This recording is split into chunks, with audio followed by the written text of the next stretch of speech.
สองบ้า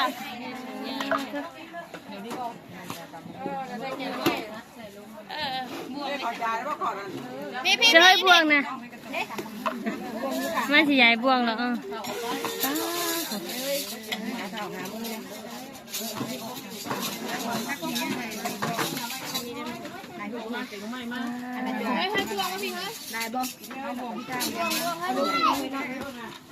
เห็นไหมตอนเที่ยง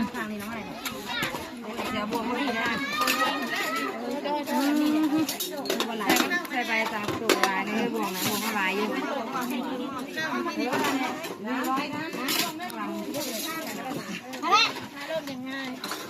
เด็ดเลยนะเอาไปแน่บวง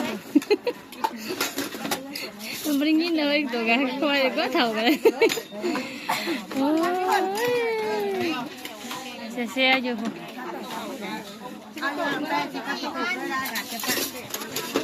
จะปะแต่ว่าในกินอะไรกินงานมันก็แกงนะพี่น้องแกงน้ำไม่เฮ้ยแซ่บเลยตั้งกันขู่เลยเนาะทั้งนั้นที่มันตั้งให้กินแล้วใจเย็นสาวใจเย็นเฮ้ยใจเย็นเลยใจเย็นเลยแล้วน้องเอ้ยยิงอยู่แดดดิยิงอยู่แดดมึงไงโอ้ยหอมเด้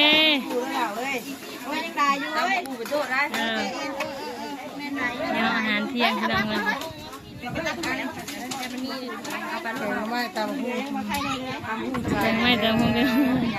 กันขาดนี่คือสุดได้เนาะเงี้ยวกับเคลียร์คืนนี้กันเย็นๆเด้อนี่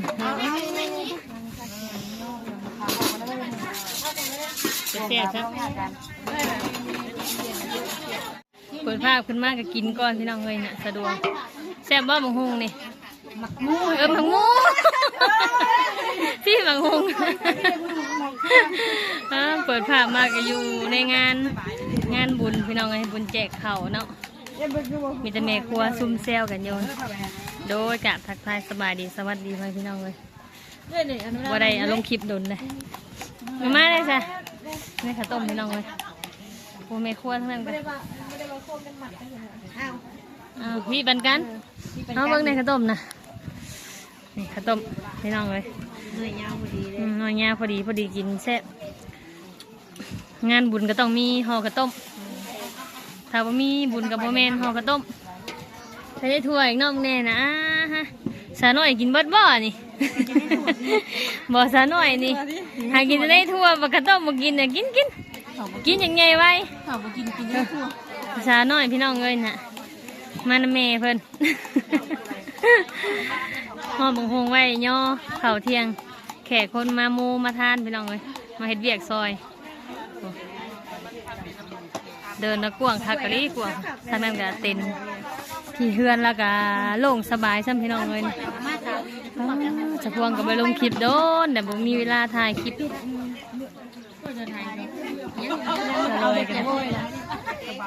อยากบ่นี่เอากินเอาสองเลยน้องสองสาวคือไผ่บุคคลเมย์มีได้ได้ลูก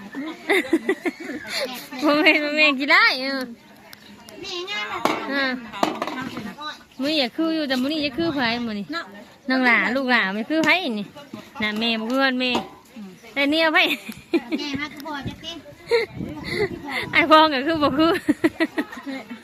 ว่าลูกข้างบ้านเนี่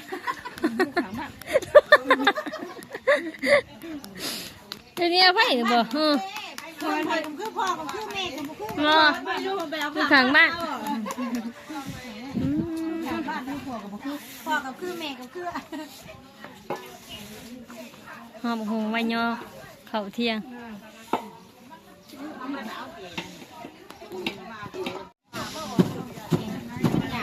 แม่ครัวเซฟตำมงหงคือสาทองสะดวก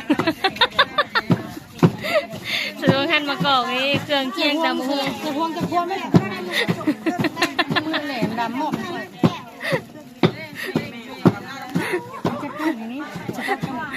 เอามาโอ้ยสเต็ปแล้วนี่จะทอดกำลังตำเครื่องอยู่พี่น้องเลยนี่ปลาแดกมาเลยปลาแดกหอมมาแล้วมือปลาชะเง้งกับปลาแดกแซ่บมาแล้วพี่น้องเลยผมสาทองคือเชฟตำหงแต่ละงานต้องมีสาทองพี่น้องเลยอันยังนั่งอยากมาหาแม่ฮะพ่อโอ้หอมปลาแดกทวนๆอยู่เฮ้ยนี่ปลาแดกตำอันนี้ปลาแดกแกงมีตอนเนาะ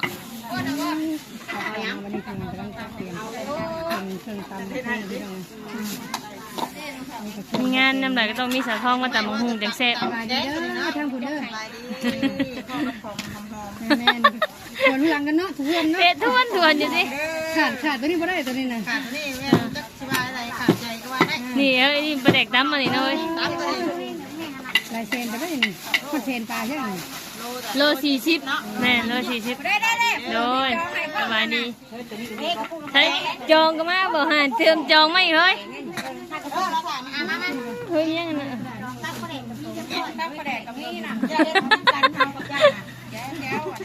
หานผู้ครบมาเรียบร้อยจองเก่งท่านเดียดเลยนางเอ้ยหอมเด้หอมตัวเยอะ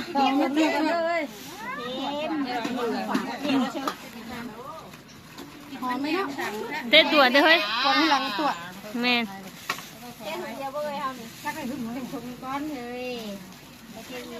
หอมของแซ่อยู่ในนี่นะของแซ่ค่ะบ่ได้คือตัวนี้เด้อพี่น้องเด้อบนกันดิขอบคุณนะบ่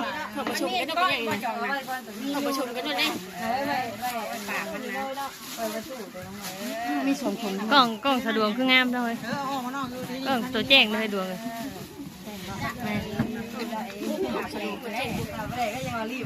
หอมตัวเยอะหอมนี่มาแต่ไซเติมเพียงกันได้ถ้าพอตามนั่นแหละแซ่บหอมตัวเยอะ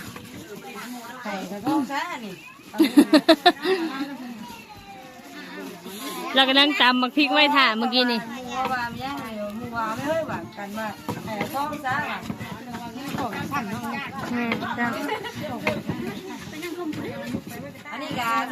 นั่ง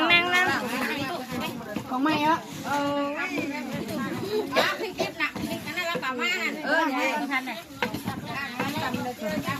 เกลือเคียงตำหูหอมเลยมังแนวแทบมาผ่านเพื่อนมังแนวน่ะปาดหน่อยเดียวนึงปาดไม่ค่อยล้วงมากอกหอมมากอกเฉพาะ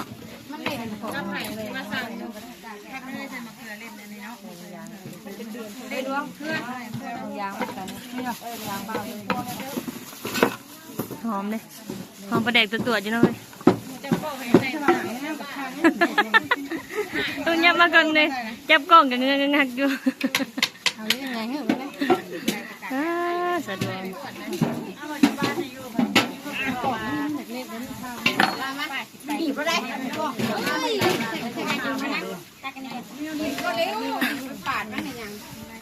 กล้องงามเลยกล้องตัว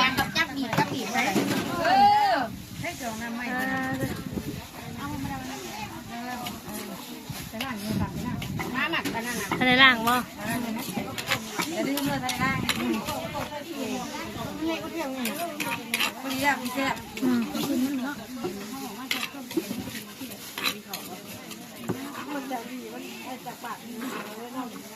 ยาวเพชรเด้อผู้เฒ่าได้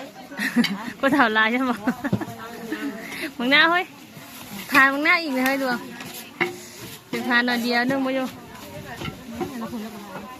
เรียจะผ่านหมากแน่ๆนะย่อตำหงย่อแขกตอนบ่ายตอนเที่ยงจ้ะ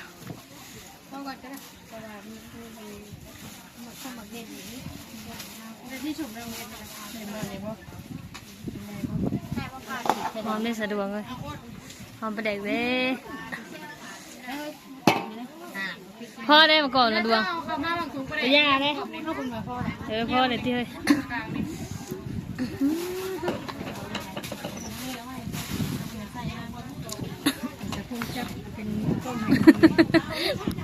ฉันจะเทือนอยู่กินหอมเด้ตีนวลเนี่ยจะไล่ตาไปจ้ะ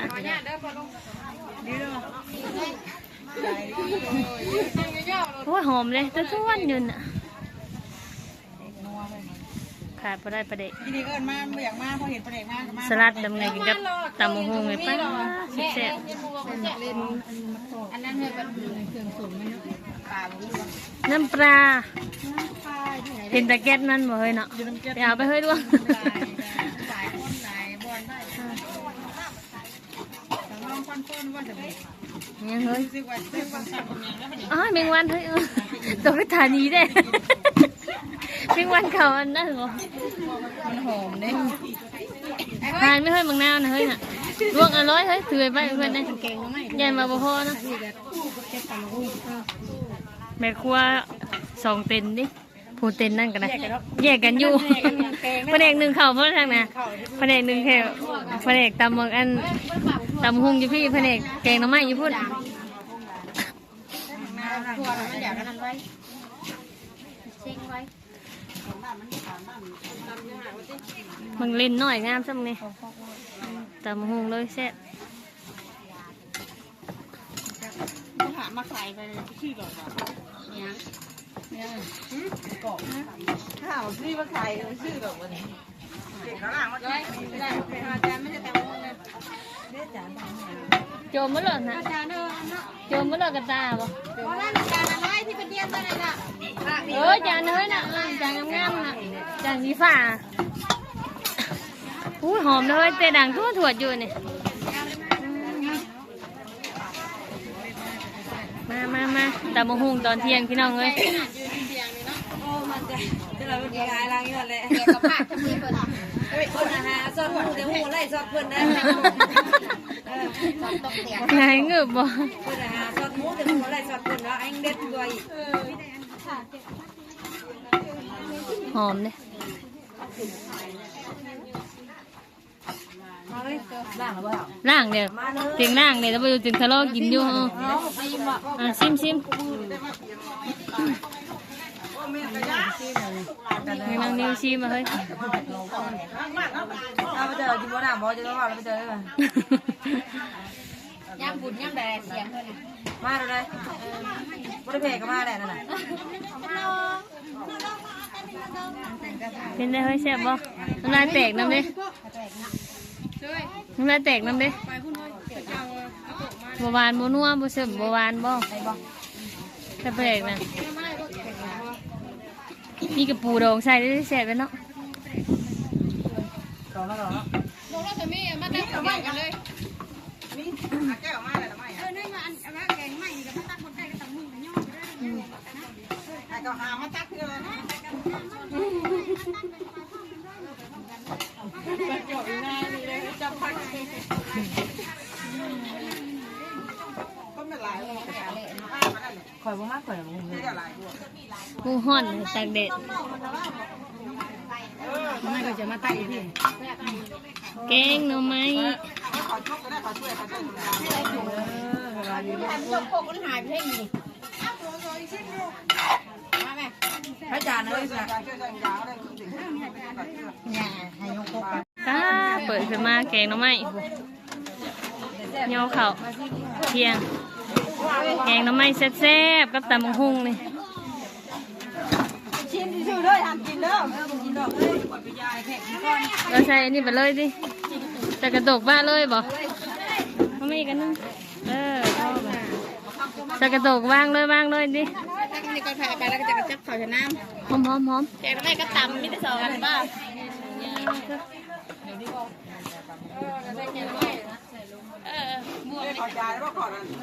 พี่ จะให้บวงนะไม่สิยายบวงหรอกใ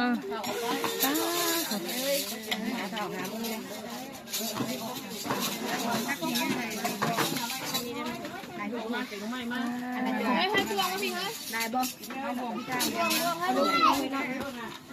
แกงหน่อไม้ตอนเที่ยง เสียบวกมาดีนะใส่ใบตามตัวลายนี่บวกนะบวกมาลายอยู่ร้อยนะ เด็ดเลยนะ เอาไปแล้วบวก มันไม่ได้ยินเลยตัวแกคอยก็เท่ากันเลยโอ้ยเสียอยู่ เอาลงไปจะปากจะปากหักว่ากันในกินอะไรกินงานบุญก็แกงนะพี่น้อง แกงน้ำไม่เฮ้ยแซ่บเลยตักมันขู่เลยเด้อ ทั้งนั้นทุกคนตั้งใจกินแล้ว ใจเย็นเต่าใจเย็นเฮ้ยใจเย็นเลย ใจเย็นๆเลยแล้วเราเอ้ย มึงไงยังอยู่เด็ดดิยังอยู่เด็ดมึงไงโอ้ยหอมเด้ ดูแล้วเราเอ้ยโอ้ยตายอยู่เอ้ยดูไปโดดได้ เนี่ยอาหารเที่ยงที่เราเงิน ไม่ตามหู ยังไม่เติมคงเป็น ขาดนี่คือสิบได้เนาะนอนเงี้ยวกับ เคลียร์คืนนี้กัน เย็นๆเด้อนี่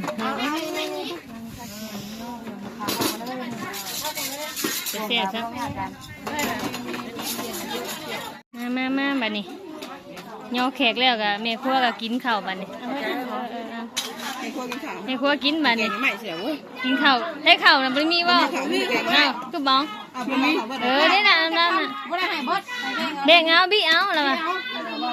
บี้เอาตัวห้องท้องย่อแขกแล้วก็แม่ครัวมากินข้าวต่อพี่น้องเอ้ยน่ะอ้าวแบ่งกัน แบ่งกัน